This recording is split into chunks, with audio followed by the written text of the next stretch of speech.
Hey there, it's the How To Girl, Courtney 6, and Valentine's Day is right around the corner.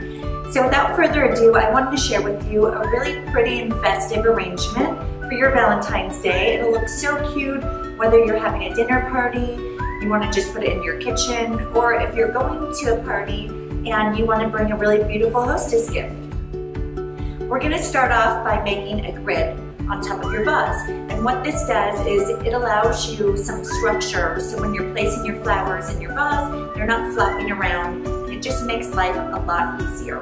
So to do this, using clear floral tape, you're going to make 2 lines parallel and horizontally across the top of your vase, just like so. And then we're going to do the same thing, turning our vase. And this makes up a grid of 9 squares. And this tape is really, really great because it stays in place.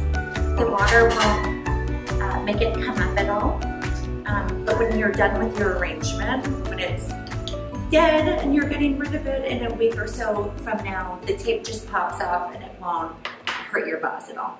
As you can see here, here's our little grid and there's 9 squares. All right, now that our grid's made, we're gonna start off with some really pretty light pink roses. And the first thing we want to do is to get all these yucky leaves off. So using my stem stripper, you can use your hands as well. It just takes a little longer. Look how simple that is. It's amazing. It's like my favorite trick ever. We're just gonna clean off all of our leaves and any thorns. You can see my beautiful flowers in front of me that we'll be using. Orange spray roses, pink spray roses, a cream and pink rose, pink tulips, and a dark red carnation. For each assortment of flowers that we're using, you're gonna trim half of the stems to 8 inches and the other half to 9 inches. So I like using my ruler, it just makes it nice and simple. It's out of the way. So you can just place it down on the table. You don't have to hold anything, like if you have a measuring tape, it makes it easy.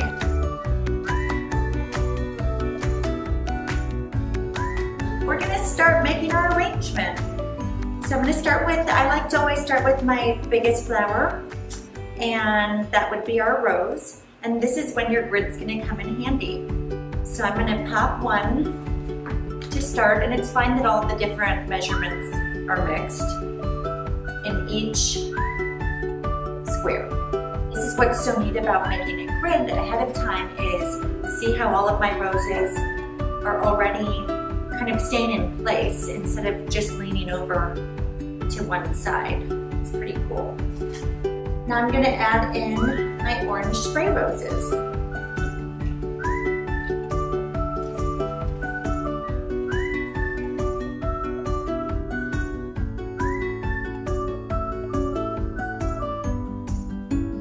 And I'm just continuing to rotate using my Lazy Susan because it makes it easy. But of course you can just move your vase around by hand or just walk around your kitchen counter. I'm gonna start adding in my pink spray roses.